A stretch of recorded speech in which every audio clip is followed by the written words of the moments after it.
This is your host, Dorothy Shelton. Jeff Olsen experienced the worst kind of hell any man can imagine when he lost half his family in a car accident. In his near-death account, he shares his experience of going home to the other side, a natural way of being that is so familiar, it is hard to understand how he could have ever forgotten. His testimony serves as a reminder to us all of where we come from and the power of choice in our lives. Perhaps at the end of my hospital stay was the most profound thing. Now, this is after ICU and after surgical recovery and both the back and forth and out of the hospital room. And I was actually in the rehabilitation wing. And they had amputated my leg above the knee. My right leg was in a brace sticking straight out because they had attempted to repair that knee.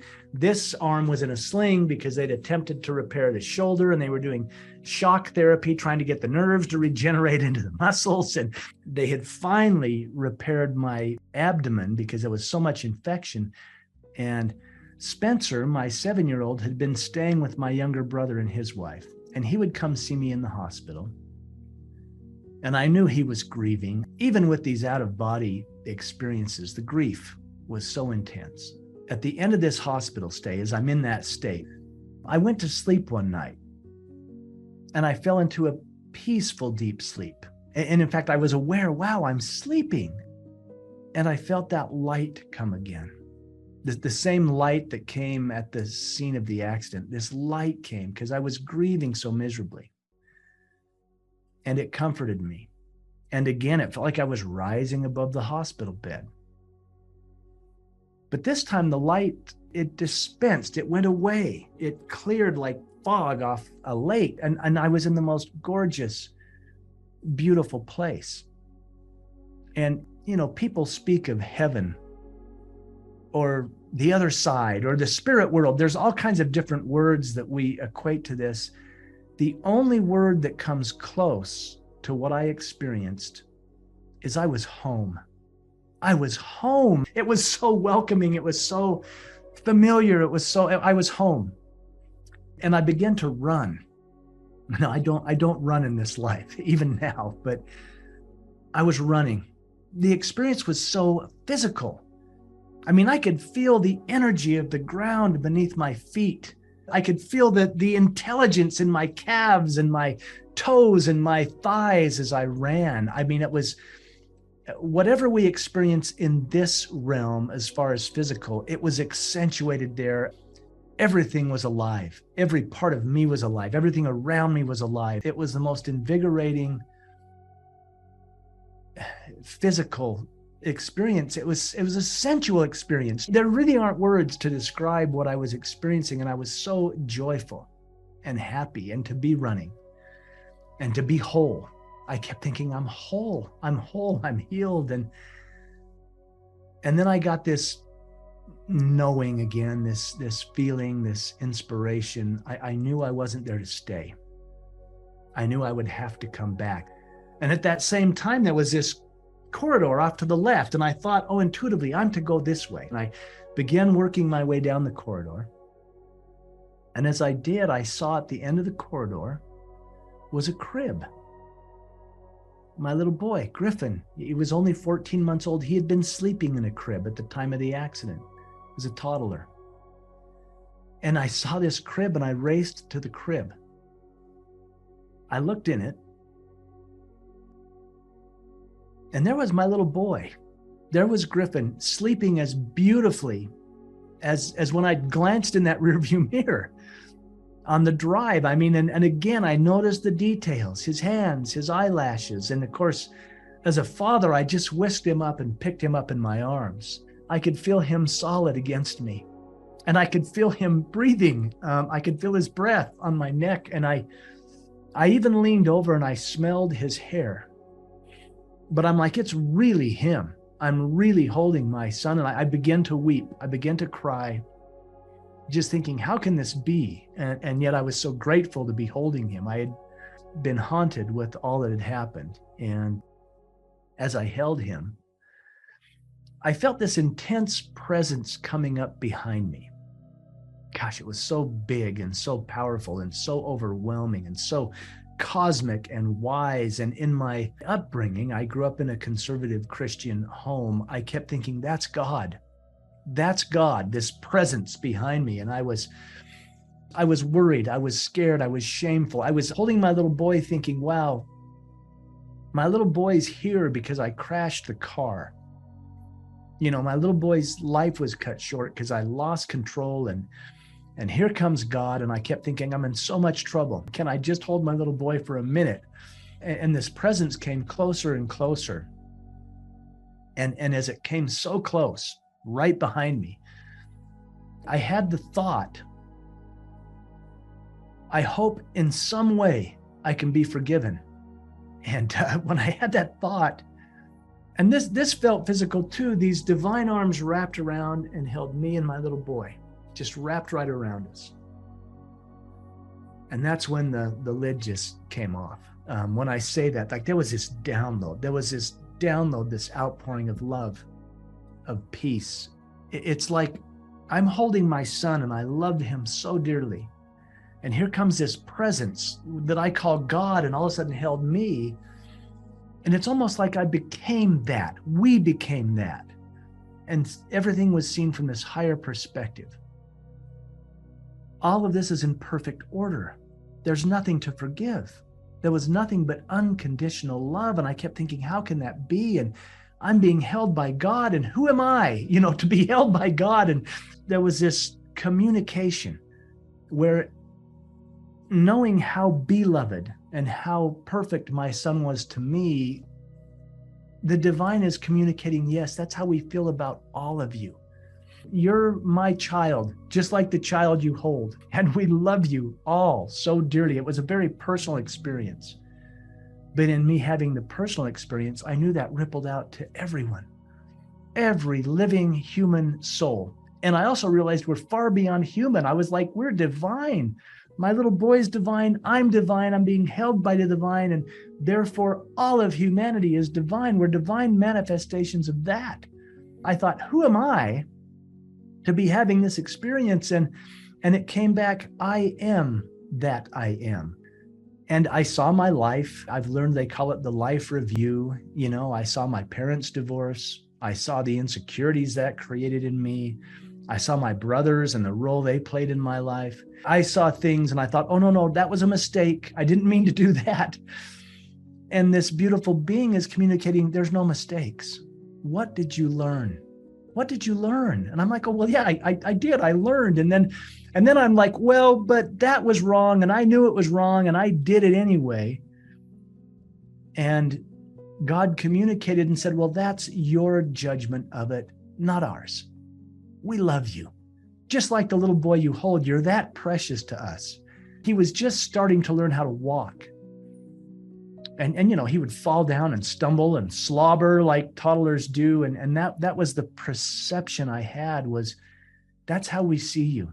Yeah, you're down there wandering around and falling down and slobbering on yourself. But to us, you're learning to walk. Look at our children. They're so magnificent. They're so beautiful.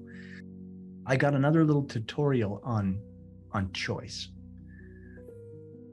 because God said, you can be angry with me your whole life. You can be mad that this happened, that this was allowed to happen. And that's okay. We love you anyway. Or you can beat yourself up your whole life because you were driving the car. I was given another choice. And God said, you can give your son to me. You can trust me and hand him over, and then you won't feel like he was ripped away. You can make a choice and trust and hand him over so that you're giving him to me. He said, I want your will in this. I want you to exercise your will. And I'm like, my will? I mean, given my, conservative Christian upbringing, I'm like, I thought it was your will be done. And what God communicated to me was, your will is our will. That's how much we love you. And our whole intention has always been that you have free will, that you get to choose. That's the whole point of you coming into this life, is that you get to choose and you get to make choices and experience the results of those choices and learn. And there was so much love. There was no judgment whatsoever. There was just this unconditional love. And in all that beauty and all that joy and all that peace, I was able to kiss my little boy. And I handed him over. I gave him back to God. And then I woke up, or came to myself, back in the hospital bed, to the amputation and the brace and the sling and all that was going on. And yet I had a little different perspective. It was like, wow, choice, love, eternity. There was my little boy. He was alive and well. In this realm, it felt as if he was dead, but I had held him. I had felt his heartbeat. I had smelled his hair. And Tamara, my wife, had been with me even in the hospital. Both a doctor and a nurse came into the operating room. Dr. Jeff O'Driscoll's actually written about this. He knew there had been a fatality in the accident, but as he came in the operating room, Tamara, my wife, was standing in the air above my body, above the gurney. And he saw her, and she knew he saw her, and she communicated with him. And when we finally talked about this, and I said, what did she say? He said, she simply shared her gratitude over all that we were doing to save your life. And I thought that's exactly what she would say. He didn't know the deal we had made, that I was going to come back and raise our son. But in all this communication, everything connected. And I realized, wow, it's pretty amazing. My brothers were incredible. And I wasn't going home to our house. I was going home to my younger brother's house, where Spencer had been staying with his family. And of course, my brothers came to get me, and they brought me home to my brother's house. And as we pulled up in the driveway, I could see Spencer looking out the window. He's watching, you know. There's his uncles lifting up his dad and putting me in the wheelchair. And I'm obsessed with, how's he going to accept this? How's he ever, here's the colostomy bag. How am I going to explain that? So I began to go up, and he ran out the door, and he ran toward me, and then he ran right past me. I thought, it's too much. It's too much. He can't handle this. The chopped off leg, that's been under the covers. I continued to navigate to the ramp to go in the house. I just looked around as I turned to the electric wheelchair. I looked to see where he went. And Spencer, what an incredible kid. And he's a grown man now. He had run across the street, and he was knocking on all the neighbors' doors. And he was shouting, come out, come see my dad. My dad has made it home. And I did. I cried again. I just thought, look at that. I thought, wow. And he was shouting, come see my dad, come see my dad. No, I didn't want anybody to see me, but he ran around, and then he did throw himself on my lap, which just about killed me, because I still had all the sutures, from the abdominal repair and everything going on. I told him, I said, look, son, I'm going to work very hard to get well, but I'm going to be like this for a while, and I'm going to need your help, and we're going to have to work through this. And are you going to be okay with this, with me like this? What we laugh about is he said to me as a 7-year-old, he said, Dad, if you were nothing but a puddle of blood, I would still love you. And I did. I just burst into tears, and I held him. And here was the epiphany. This is why this was beautiful for me.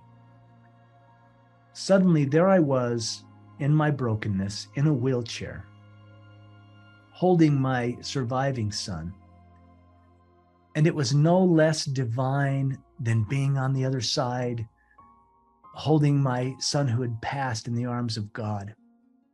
Suddenly being in the arms of my surviving son, who was showing me that same unconditional love that the divine had come forward with. Heaven was right here. There was nowhere to go. There was nothing to become. There was nothing to do. It was simply to be perfect in that moment. And feel that little boy's love for his dad, and knowing that I had made the choice to come and be his dad, to come back. And heaven was right here. And so when I have those challenging days, I think, well, wait a minute, what can I see divine in this existence? This is bigger than I am. But I said, I don't get so sad when people die anymore. I get jealous. I get just like they're graduating, they're leaving. I have no fear of death. I look forward to it, but I also embrace the gift that life is, the physicality of the body. Last night, we had picked tomatoes from the garden, and I bit into one of those tomatoes and I ate it like an apple. I mean, I just ate the tomato and it tasted so good. And I thought, wow, what a beautiful thing to be alive and to eat that tomato and to realize that the whole universe conspired. I mean, the soil nourished it, the sun shined on it, the rain watered it, and the miracle of that plant produced it. The blossoms came, the bees came, the tomato grew, and there was the love of the whole universe to provide that for me in this realm, in living. And so I embrace life, but I have no fear of death.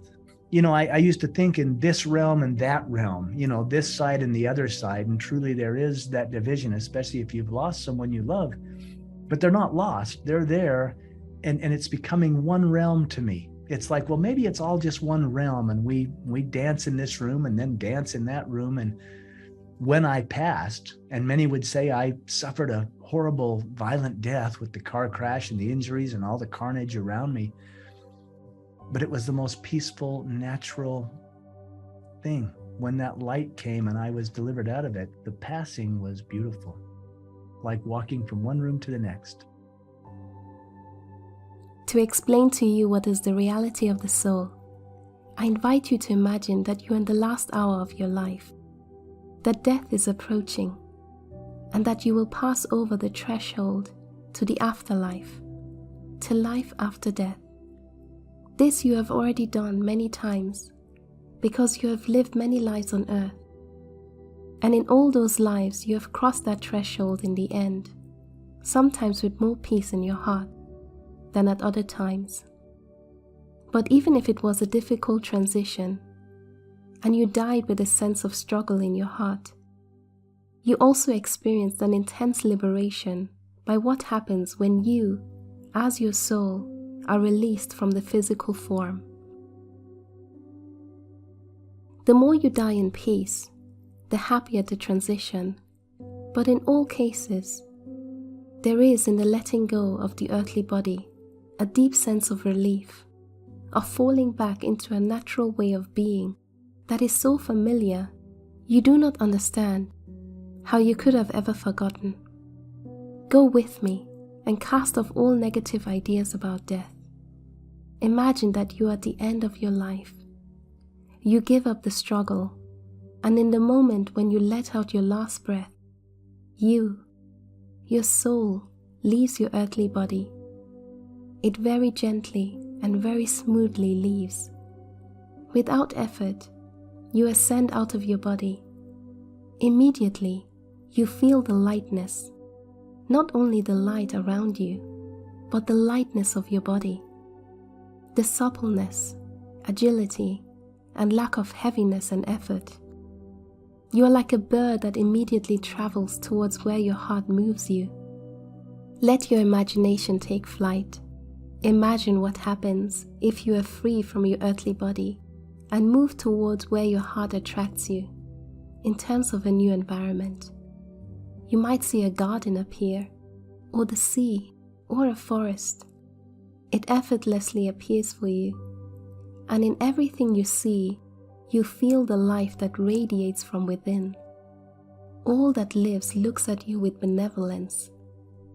A gentle invitation emanates from everything you see, and the beauty is gorgeous and dazzling. You feel joy bubbling up in your heart, and you think, this is as it should be. This is normal. This is natural. Here, I am at home.